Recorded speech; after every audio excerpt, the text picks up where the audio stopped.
বৌদি কোথায় গো তুমি? এই তো বলো কি হয়েছে? কোথাও কি যাচ্ছ তুমি? হ্যাঁ গো একটু বেরোচ্ছি, কিছু কি বলবে? হ্যাঁ তোমার একটা লিপস্টিক লাগতো বৌদি। তা কোথায় যাওয়া হচ্ছে শুনি? আসলে আজ তো রোজ ডে, তাই তপনের সাথে। আচ্ছা আচ্ছা, রোজ ডে সেলিব্রেশন। না না সেরকম কিছু না। আচ্ছা আচ্ছা বুঝেছি, থাক। এই না, না বৌদি ম্যাট লিপস্টিক দিও না। এটা কিন্তু ম্যাট হলেও একদম লিপটাকে ড্রাই করে না, খুব খুব ময়শ্চারাইজ রাখে। আর এটা কিন্তু একদম স্মাচ প্রুফ, তো একবার ট্রাই করতেই পারো। আমার কাছে এর কিন্তু নটা শেড অ্যাভেলেবেল আছে। এই ব্যাপার, তাহলে আমাকে দাও। এক পিসও দেওয়া যাবে না, যদি লাকি তো একটা ইউজ করতে পার। আচ্ছা ঠিক আছে। দাদা তোমাকে আজকে রোজ দেয়নি? ওরও তো সময় আছে নাকি, সেই কোন সকালে বেরিয়েছে। সত্যি বাপু, দাদাটাও না। Happy rose day.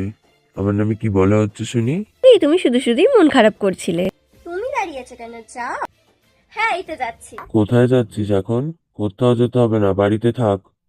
আজকে সবাই মিলে একটু পরে ডিনার করতে যাব।